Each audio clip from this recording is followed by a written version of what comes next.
Sunday Production.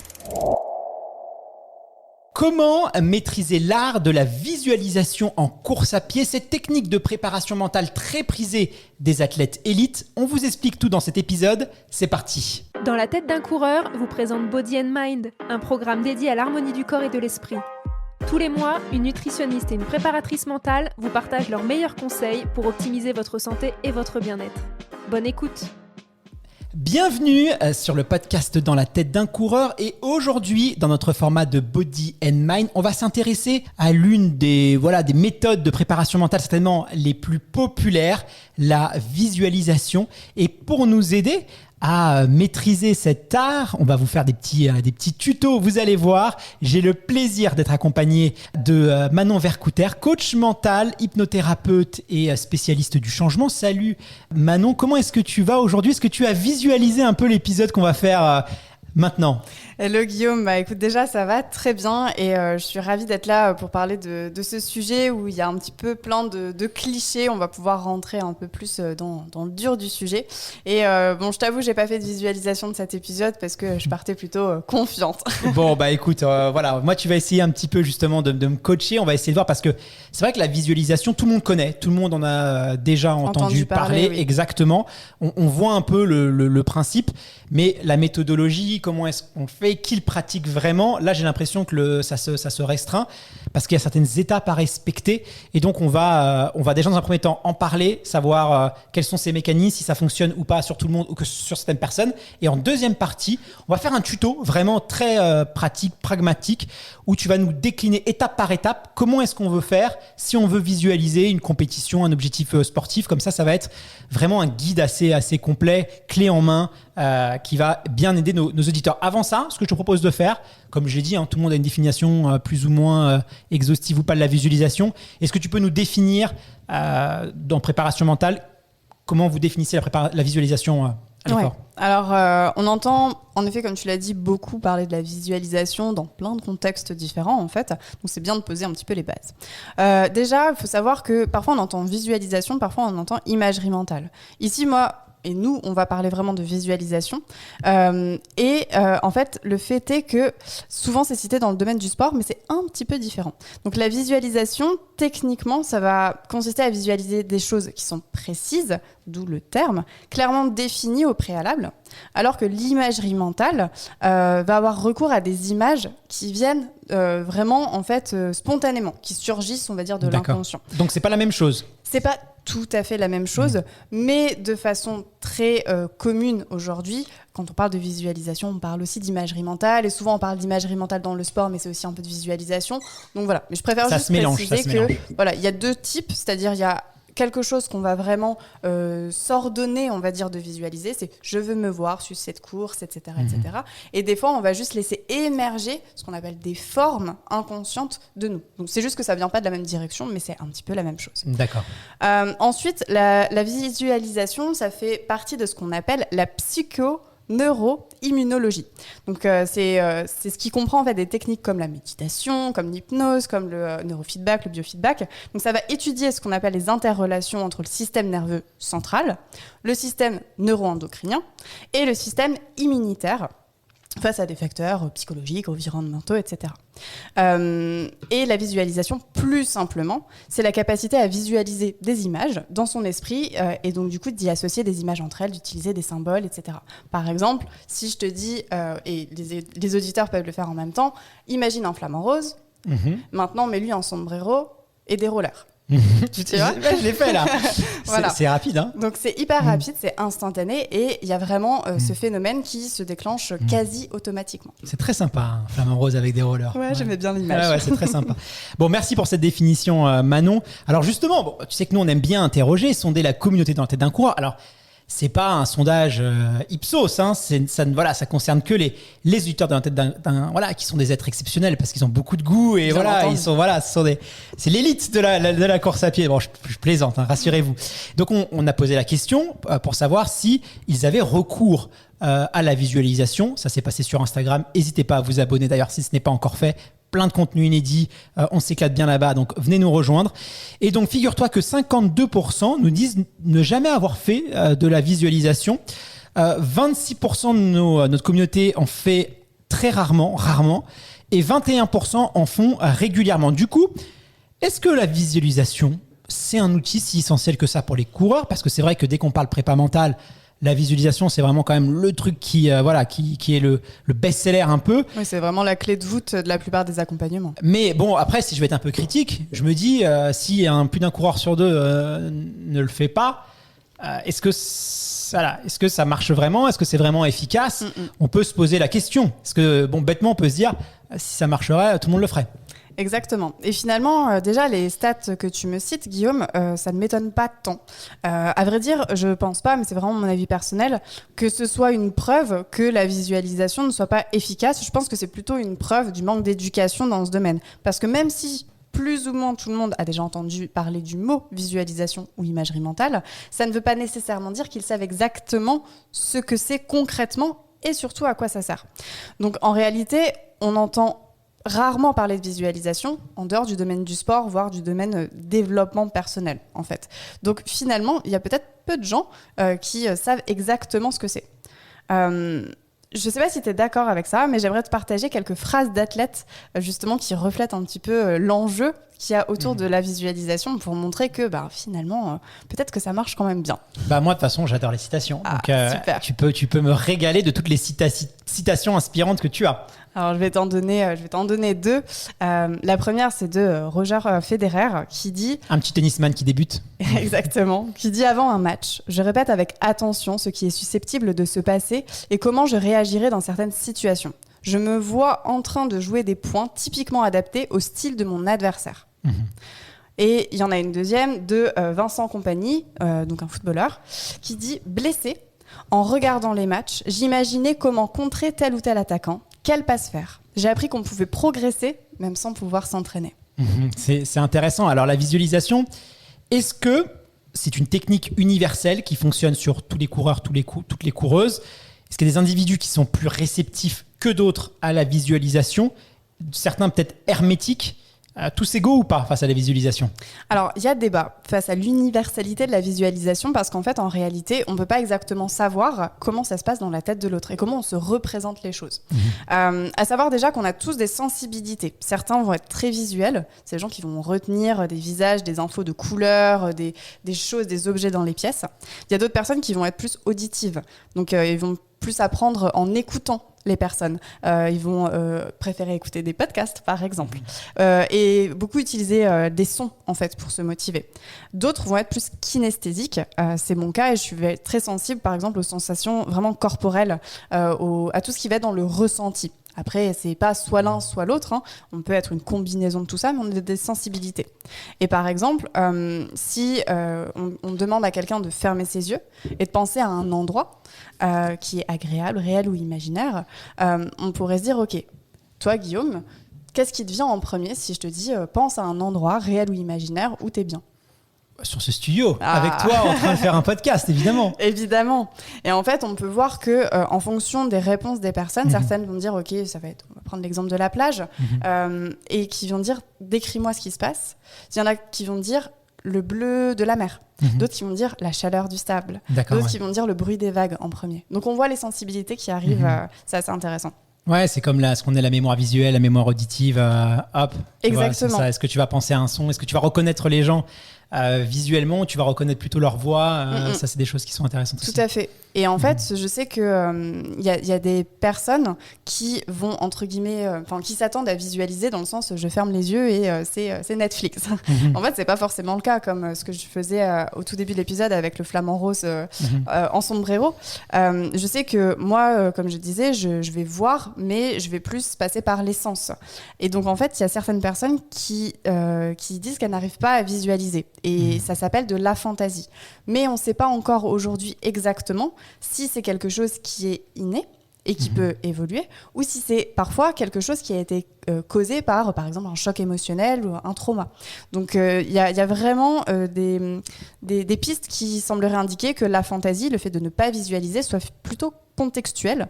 Par exemple, quand je suis stressée, quand c'est pour évoquer un souvenir douloureux, mais que quand c'est pour évoquer des vacances, ça se passe plutôt bien. Bon, on subit tous, plus ou moins consciemment ou inconsciemment, la visualisation, mais les gens du marketing savent le manier. Quand vous voyez à la télé un magnifique verre de soda avec la petite goutte, tu vois, les glaçons qui tournent, là, on vous fait visualiser et ça va vous donner du plaisir. Parce qu'on a quand même étudié ça, parce qu'il y a toujours des sceptiques, tu sais, qui sont un peu fâchés avec, qui mettent un peu le développement personnel, les sciences humaines. On sait que tout ça, c'est libre à interprétation, donc ils jettent un peu bébé avec l'eau du bain et ils peuvent être amenés à dire non, ça n'existe pas, ça marche pas. On sait aujourd'hui, neurologiquement, ça a été étudié, on sait pas grand-chose sur le cerveau, c'est l'un des organes qu'on connaît le moins, mais néanmoins, on sait que quand on visualise quelque chose et quand on le vit vraiment, une partie du cerveau n'est pas capable de différencier le vrai du faux. Je vais prendre un exemple un peu plus vulgaire, mais la pornographie ne marcherait pas dans ces cas-là si la visualisation n'existe pas et les sites ne seraient pas aussi pleins. C'est parce que justement, votre cerveau va s'y danser, sinon ça nous ferait rien si la visualisation ne marcherait pas. Donc, il y a quand même une base scientifique à ça. Bien sûr, et en fait, il y a vraiment cette notion, la visualisation. C'est pas juste de la visualisation en fait. C'est ça qui peut amener certaines personnes à dire que ça ne fonctionne pas. La visualisation, c'est ce qui est associé, ce qui se passe dans ma tête, ce que je suis en train de me représenter, les yeux ouverts ou les yeux fermés, mais c'est comment je vais le vivre également dans mon corps. Et par exemple, si on prend l'illustration qui est très connue, mais je vais quand même la réutiliser, du citron. C'est imaginer que devant vous, il y a un citron. Il est bien jaune, il est bien frais, on peut même sentir encore le côté un peu humide du citron sur la peau. Et puis vous allez imaginer que vous le coupez. Et puis là, il y a un petit peu de jus qui sort, vous voyez les stries en fait des rayons. Et puis vous allez imaginer que vous le rapprochez et vous pouvez sentir l'odeur. Et puis vous allez voir en fait que progressivement, imaginez limite que vous le mettez dans votre bouche, que vous commencez à le goûter. Moi-même en fait, je me mets à saliver beaucoup plus. Donc rien qu'en vous comptant ça, même pour moi, et peut-être pour certains des auditeurs ici, il y a vraiment un processus physiologique qui arrive. Il ne faut pas sous-estimer la force de la visualisation. Ce n'est pas un courant New Age et on peut tous le pratiquer. Alors, on a évoqué tout à l'heure la différence entre la visualisation et l'imagerie. Donc, on ne va pas forcément revenir dessus. Mais est-ce que tu as quand même quelques études justement pour moi ça m'intéresse sur tout ce qu'on s'est dit. Est-ce que quand même c'est de la perception et la réalité, est-ce que ça a quand même été étudié un petit peu? Ouais, tout à fait. Alors déjà j'aimerais bien juste prendre l'exemple du rêve parce que je trouve ça assez parlant. C'est-à-dire que quand tu rêves, sauf si tu fais un rêve lucide, donc ça veut dire que tu te rends compte que tu rêves, quand on rêve de façon générale, on se rend pas compte qu'on rêve. Et donc si tu es en train de rêver que tu voles au-dessus d'une savane avec des éléphants rose fluo à trois trompes, c'est ta réalité à ce moment-là, tu vois. Et donc, en fait, comme tu l'as dit, il y a une grande similitude des zones du cerveau qui sont sollicitées quand on visualise et quand on fait l'action dans la réalité. En fait, il y a les neurosciences qui ont découvert que l'imagination et la perception reposent sur des circuits cérébraux qui se chevauchent en fait. C'est pas totalement similaire, mais ça se chevauche. Et c'est ce qui se passe par exemple avec les neurones miroirs en fait. Quand on voit quelqu'un en face de nous faire une action, à l'intérieur, on a les mêmes circuits qui s'activent. Donc, c'est le principe. L'enfant qui va jouer à la poupée parce qu'elle va fonctionner par mimétisme. Exactement. Apprentissage par mimétisme. Moi, mon neveu, il veut une dinette, il veut faire la cuisine parce qu'il voit son papa cuisiner. C'est l'apprentissage par mimétisme. C'est comme ça. Je regarde quelqu'un faire du feu et j'apprends à faire du feu. C'est comme ça qu'on a notre évolution. C'est la capacité. Et dire, c'est souvent sous-estimé à l'école parce qu'on est très théorique. Mais l'apprentissage par le mimétisme est extrêmement puissant et donc on voit bien que le fait de visualiser quelque chose nous permet d'acquérir des compétences. Exactement, et au niveau des études, alors je vais être exhaustive et non exhaustive, et je vais en citer que quelques-unes, mais il y a par exemple une équipe de recherche à l'université du Colorado qui est menée par une dame qui s'appelle Marianne Redden et qui a utilisé l'imagerie par résonance magnétique fonctionnelle, donc c'est une sorte de scanner, on va dire. Ils ont scanné le cerveau de 68 personnes. Et les chercheurs, en fait, ils ont administré à chacune d'elles un léger choc électrique accompagné d'un son particulier. Et en fait, après, ils ont fait 3 groupes. Et le premier groupe, il a entendu le son de nouveau, à plusieurs reprises, sans recevoir le choc. Le deuxième, il devait imaginer qu'il entendait le son. Et le troisième devait imaginer un bruit agréable, et plus du tout ce qui était désagréable. Et en fait, ce qui était génial, c'est que le groupe qui avait imaginé entendre le son, donc qui avait visualisé, présentait la même activité cérébrale que le groupe qui l'avait réellement entendu. Et en fait, ces deux régions du cerveau, donc il y a le cortex préfrontal vétromédian et les noyaux accubants, qui se sont éclairés. Donc la première région, c'est celle qui est responsable des émotions, comme la peur. La seconde, c'est celle qui est impliquée dans le traitement cognitif de la récompense et de l'aversion. Moi, je recommande vraiment à tout le monde d'essayer des exercices de visualisation. Je pense que c'est vraiment très pratique et c'est quelque chose qui peut avoir des résultats assez conséquents, notamment quand on est face à des courses inconnues. Si vous êtes habitué à courir des 10 km, effectivement, la visualisation, ça ne va pas être très important. Si vous vous lancez sur votre premier trail, votre premier ultra, votre premier marathon, votre premier semi-marathon, la visualisation, elle a quand même beaucoup d'intérêt. Toi, tu penses que vraiment la visualisation, c'est un outil qui est très pertinent justement dans ce qu'on appelle la peur de la nouveauté, l'anxiété, tu vois, de ce que ça peut avoir, la nouvelle expérience, ça peut nous rassurer. Mais carrément, en fait. Alors, c'est vrai que parfois, on parle du fait que anticiper et se créer parfois justement des scénarios catastrophes, ça peut être très détrimental.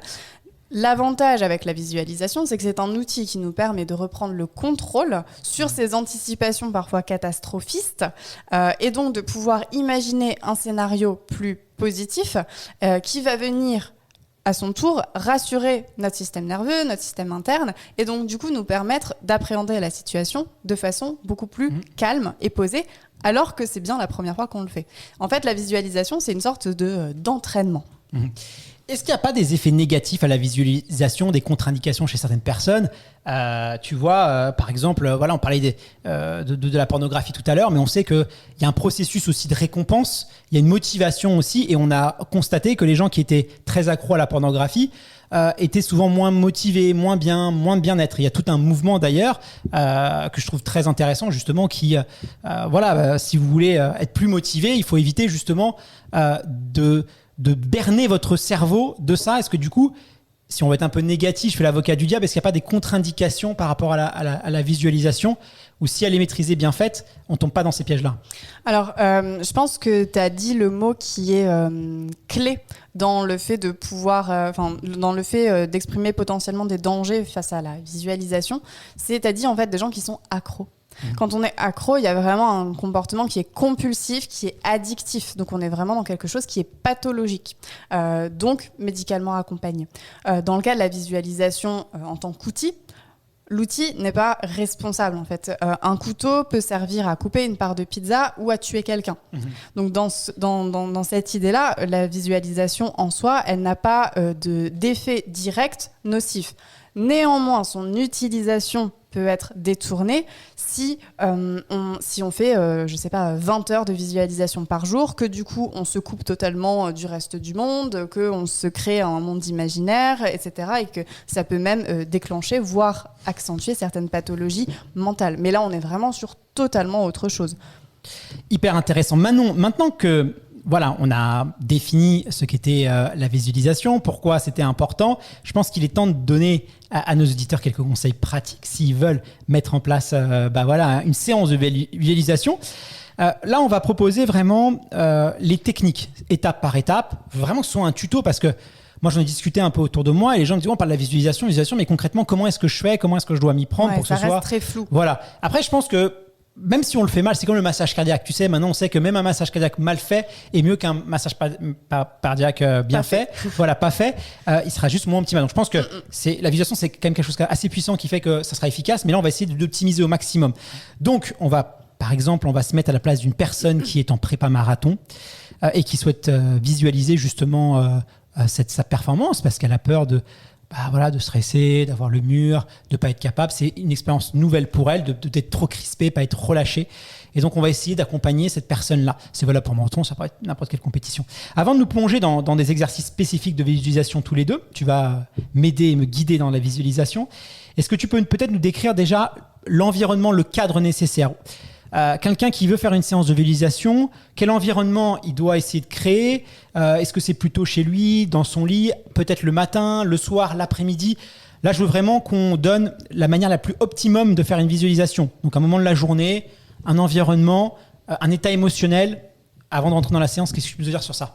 Alors, déjà, c'est trop cool de pouvoir faire un peu un tuto pratique. C'est comme si j'étais en séance avec tous les auditeurs. Voilà. Alors, si vous conduisez, faites attention. Oui, j'allais poser justement un warning. Là, déjà, on va poser le cadre et vous allez voir que le cadre ne correspondra pas si vous êtes au volant. Donc, de toute façon, il n'y aura pas d'exercice direct, mais c'est vrai que parfois, le fait d'en parler peut déjà projeter les personnes qui sont extra sensibles à ces notions-là dans des visualisations. Ton flamant rose et ton citron. Exactement, oui, voilà. Si vous avez vraiment salivé et vu le flamant rose, attention.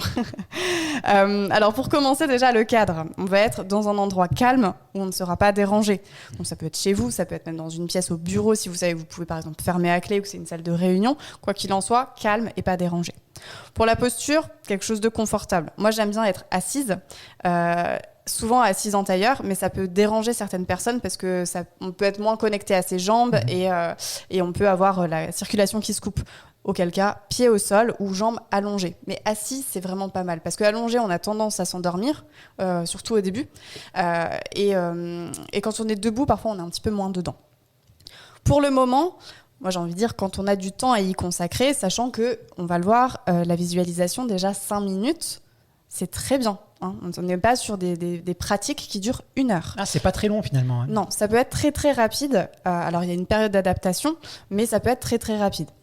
C'est vrai que le matin, ça peut être intéressant en fait de le faire dans la première demi-heure, heure de réveil, parce que c'est le moment où on est encore en onde cérébrale alpha et donc beaucoup plus réceptif aux informations qu'on est en train de mettre. En gros, les ondes alpha, c'est un état de transe et c'est ce sous quoi les enfants fonctionnent jusqu'à environ 12 ans pour emmagasiner tous les apprentissages en fait, qu'ils ont.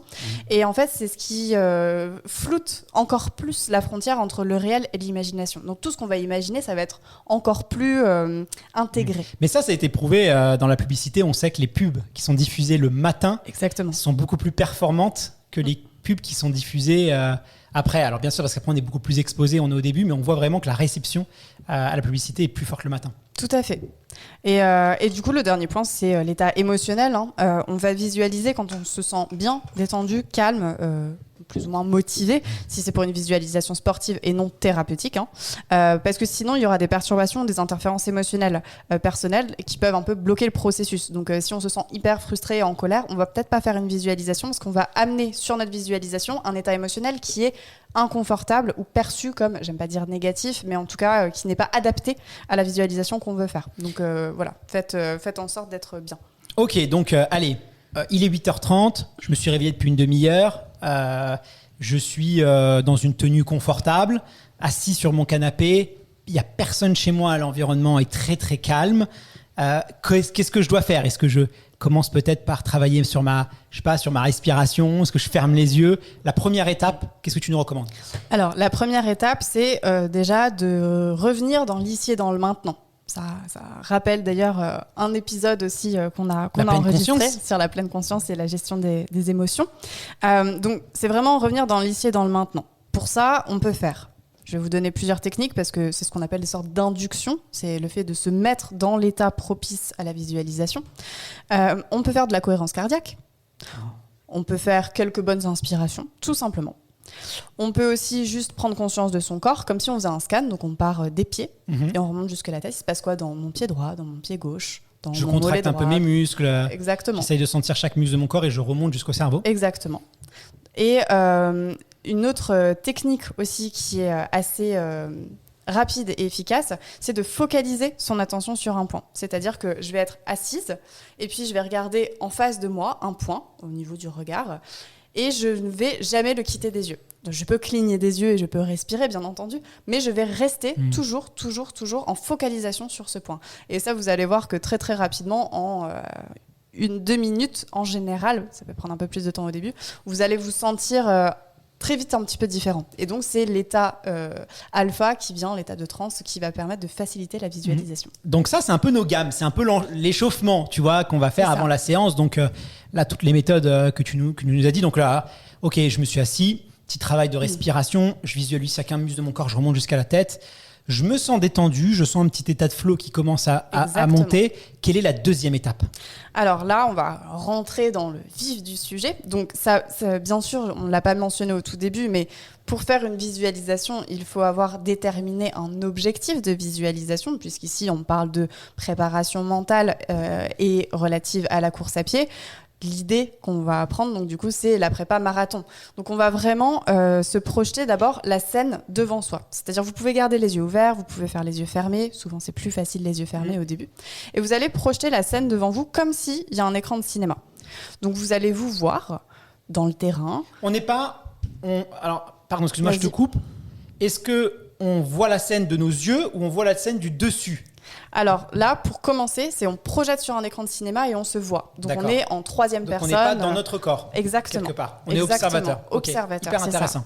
Toujours commencer comme ça et je vais vous expliquer pourquoi. C'est-à-dire qu'on va avoir cet écran projeté de cinéma. Pour certains, vous verrez en face ou au-dessus, peu importe, mais vous n'êtes pas dans votre corps. Vous allez vous voir, vous échauffer, courir. Hyper intéressant. Voilà, c'est marrant, je le vois là déjà, tu vois. C'est déjà en train de se faire. Là, je suis réceptif, moi. Bon, on a déjà fait des séances en plus enregistrées sur le podcast. C'est vrai. Et donc, il y a vraiment, en fait, vous allez prendre conscience de ce que vous voyez, comme si c'était un film. Quels sons vous entendez ? Qu'est-ce que vous voyez comme couleur ? Est-ce qu'il y a des personnes ?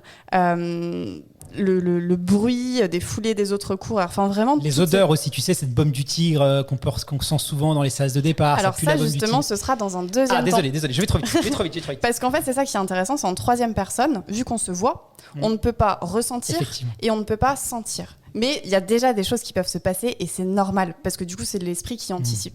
Mais d'abord, en fait, on va commencer donc avec ce film-là et puis on va dérouler le film de la course. Donc on va se voir courir, passer des étapes, etc., jusqu'à l'arrivée. Alors bien sûr, dans la tête, ça prend pas 2 heures, 3 heures ou 4 heures ou 5 heures ou 6 heures. Hein. Ça peut se faire très accéléré, rapidement. Exactement.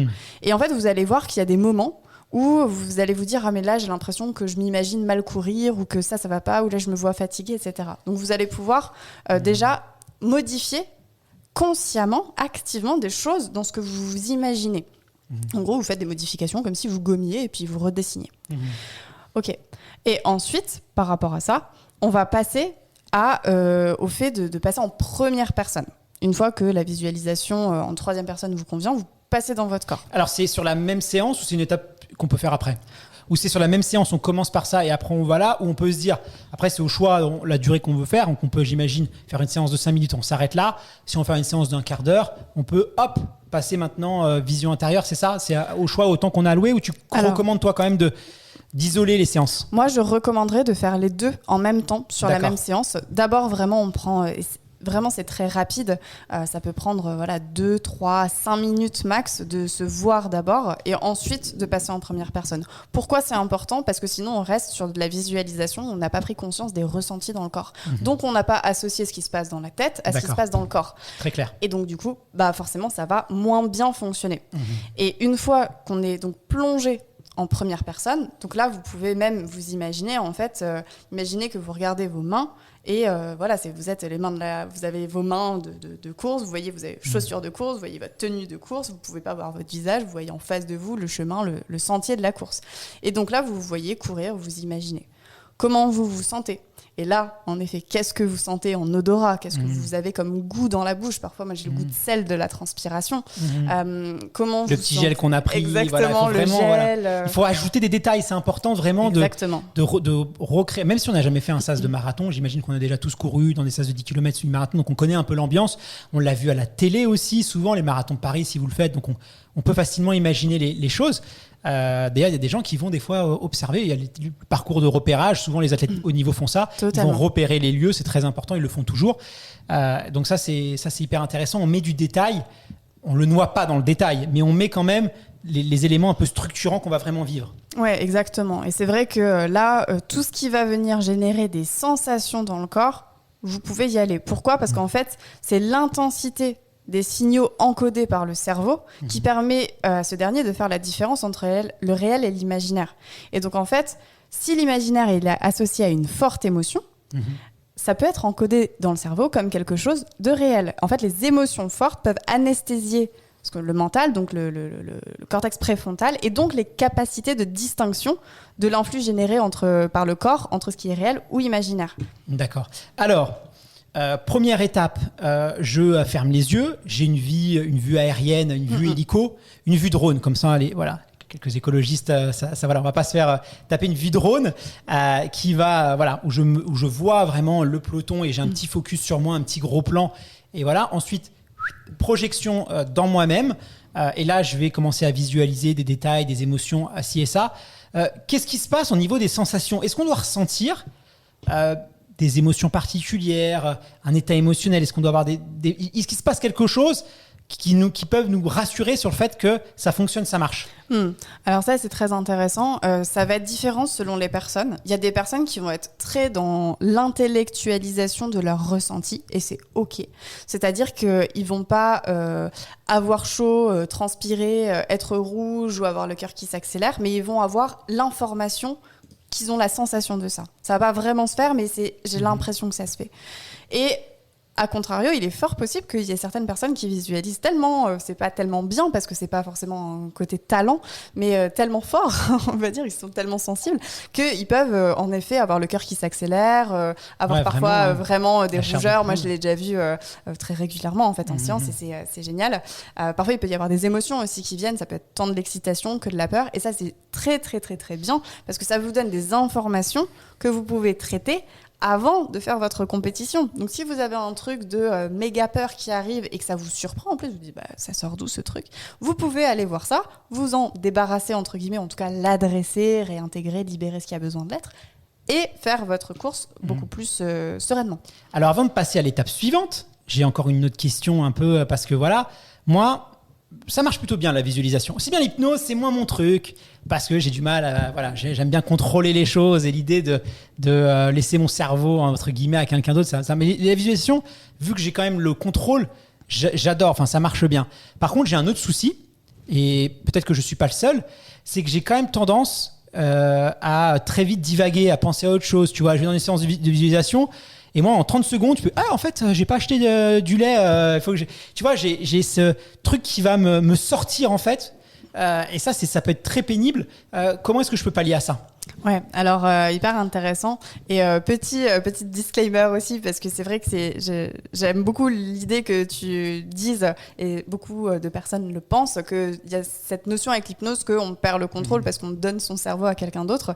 Il y a différents types d'hypnose, et c'est vrai que, en tout cas moi, la façon dont je le pratique, et la plupart du temps, c'est pas quelque chose où le praticien prend le contrôle sur la personne, et on ne peut pas faire des choses à l'autre personne, ou faire voir des choses, ou faire ressentir des choses qui ne sont pas OK ou pas décidées par la personne. C'est petit. On avait fait un épisode d'ailleurs sur l'hypnose et tout, mais je pense que si t'es pas à l'aise avec ça ou avec l'idée, ça, tu vas pas saboter le truc, mais je pense que ça marche très bien sur ceux qui sont très à l'aise avec ça et un peu moins sur les autres. Bon, c'est pas le sujet de l'hypnose, mais effectivement, je comprends et il y a quand même des bénéfices parce que de toute façon, c'est toujours intéressant. Mais là en l'occurrence, sur le côté où je vais un peu partir dans mes pensées, comment on peut éviter ça ? Alors ça, c'est en fait le principe de la visualisation, c'est vraiment la focalisation de l'attention. Donc, en fait, ce que tu te dis et ce que tu vas faire, c'est un peu ce que tu dois faire. C'est-à-dire que, vu que tu sais que tu veux préparer ce marathon en prépa, en visualisant, tu vas avoir une sorte de liste de fonctions, de choses, de tâches à faire. Donc, c'est pas comme une séance de méditation, pas classique, mais où on fait rien et on laisse juste passer les pensées sur un nuage. Où là, forcément, on peut passer à autre chose. En fait, là, le mental, il n'est pas du tout en roue libre. Le mental, on ne le met pas de côté. Le mental, on l'utilise pour activement aller modifier ce qu'on a besoin dans ce qu'on s'imagine, etc.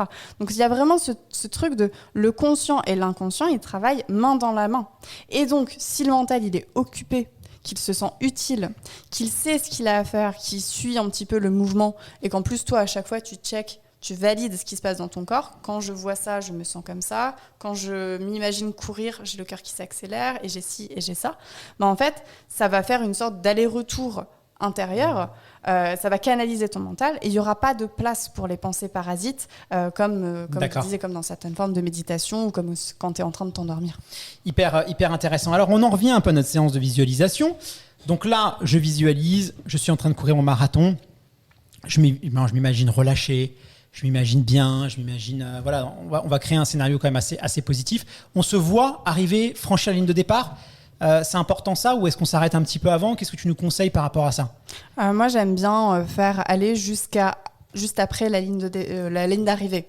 La ligne d'arrivée, pardon. Oui, voilà. Tu fais bien de me reprendre. Ouais. On fait vraiment du début à la fin. Ça peut même être... même l'excitation, la joie, ça c'est quelque chose qu'on peut Exactement. Comme je l'ai dit tout à l'heure, en fait, on va vraiment aller capitaliser sur le maximum de sensations, puisque c'est l'intensité de la représentation interne qui va engrammer cet exercice à l'intérieur de nous. Donc, il y a vraiment cette idée de faire toute la course. Et comme on disait, ça peut être en accéléré en fait. Donc on ne passe pas 2 heures. Oui, non, mais c'est très. Tu vois, c'est souvent, moi, quand je visualisais mon marathon de Paris, j'avais juste quelques monuments. Et donc, je passais d'un monument à un autre. Et donc, en fait, c'était hyper rapide. Oui, et je m'y visualisais bien. Voilà. Après, on va détailler un peu plus les méthodes et comment est-ce qu'on peut justement créer plusieurs scénarios pour justement s'y habituer. Mais voilà. Alors, on a franchi la ligne de départ. Comment est-ce qu'on sort de cette séance? Est-ce qu'il y a un protocole? Franchir la ligne d'arrivée. On franchit la ligne d'arrivée. Et là, on se réveille. En fait, on repasse à notre vie. Est-ce qu'il faut faire quelque chose après? Est-ce qu'il faut, je sais pas, boire un verre d'eau, prendre un peu de temps pour assimiler? Est-ce qu'il faut mieux pas tout de suite travailler pour laisser notre cerveau à faire? Est-ce qu'il faut mieux avoir 5 minutes très relâche, très cool? On se fait couler un café, un thé. Voilà. Qu'est-ce que tu nous conseilles pour sortir cette séance? Alors chacun réagit différemment et c'est bien d'observer comment on se sent après. L'intensité sera différente encore une fois pour chacun. Donc moi je sais qu'après une séance de visualisation qui n'a pas du coup pour visée thérapeutique, je me sens boostée, j'ai une sensation vraiment de légèreté et d'ouverture au niveau du plexus. Dans tous les cas en fait ça fonctionne même si on sent pas grand chose, mais il y a vraiment cette idée de réouvrir les yeux tranquillement, de reprendre contact avec la réalité, c'est-à-dire, ok, où est-ce que je suis, dans quelle position, reprendre contact vraiment avec le corps. Et pour ça, moi, j'aime bien même toucher un peu mes bras, toucher un peu mes jambes, ma tête, pour me dire, ok, je suis bien là. Quelques bonnes inspirations. On fait un scan, comment on se sent? Est-ce qu'on est ok, ou est-ce que y a un truc qui gêne un petit peu? Et puis, on va pouvoir se lever tranquillement. Et moi, j'aime bien prendre un verre d'eau et puis prendre un peu l'air, voilà, se dégourdir les pattes. Alors, une prépa marathon, généralement, c'est 12 semaines. J'imagine que la visualisation, c'est pas une séance et ça suffit. Moi, je vais te dire ce que je faisais. C'est une bonne chose, ce qu'on m'avait conseillé. C'est que, en fait, une fois par semaine, globalement, ce que je faisais, j'imaginais des scénarios différents. Par exemple, j'imaginais la pluie. Tu vois, c'est-à-dire qu'en fait, je me réveillais, j'étais sur mon marathon. Là, voilà, averse. La veille, la météo, on annonce de la pluie, on annonce un peu de froid. Et là, j'étais dans ces conditions-là. Je me voyais dans le sas avec ma petite veste anti-pluie. Je me voyais courir, je chantais les chaussures. Et du coup, je visualisais vraiment ma course, la même course, le même top, mais sous la pluie, pour ne pas être perturbé en fait en cas de pluie, parce qu'on l'a tous vécu. Les réseaux sociaux la veille du marathon de Paris, c'est très comique, hein. Il va faire trop froid, il va faire trop chaud. Et mon Dieu, c'est nul, je me suis préparé pour ça, je suis dégoûté, machin. Alors, les gens s'imaginent des montagnes, la pluie, croyez-moi, franchement, à moins qu'il y ait du vent, mais franchement, on s'en rend même plus compte quand on court. C'est parfois plus agréable que la grosse chaleur. Voilà, moi franchement, je préfère 10 fois. Voilà, c'est le vent qui est un peu plus chiant là. Voilà, mais on a déjà parlé avec Tristan, mais voilà. Mais du coup, j'essayais de me faire un peu ces différentes hypothèses. Météorologique, il va y avoir du vent, il va pleuvoir, il va faire un peu chaud, et du coup chaque séance je changeais un peu le scénario. Est-ce que ça c'était une bonne chose, tu crois? Pour moi en tout cas c'est déjà un très très bon début. En effet, l'idée d'anticiper une multitude de scénarios différents ne fait que te préparer davantage pour ta course. Donc ça, je trouve ça vraiment absolument top. Et au niveau de la fréquence, de la régularité, une fois par semaine, c'est bien, sachant qu'après, vu que l'exercice il ne dure pas forcément très longtemps, comme je le disais, voilà, en général, en 10-15 minutes, c'est déjà bien. Moi, je rajouterais peut-être même 2 fois par semaine. Ouais, 2 fois, ça peut être sympa. Ou 3 fois par semaine. On peut aussi, plus on se rapproche de l'événement, pas trop près. Voilà. C'est ça. Il y a un moment donné où, la veille d'une compétition, après, je m'imagine très individuel. Moi, c'est pas forcément rapproché de la compétition que je vais utiliser la visualisation. Il y en a, ça va être différent. Mais voilà, c'est quoi toi tes consignes par rapport à ça? Alors ça, c'est pareil, c'est intéressant parce que au début, c'est pas mal de commencer assez lâche, c'est-à-dire sur les 2-3 premières semaines de la prépa marathon. Bon, il n'y a pas besoin d'en faire 3 fois par semaine parce que déjà, il y a aussi le corps qui appréhende comment ça va se passer sur les premiers entraînements. Donc, une fois par semaine sur les 2-3 premières semaines, c'est déjà bien.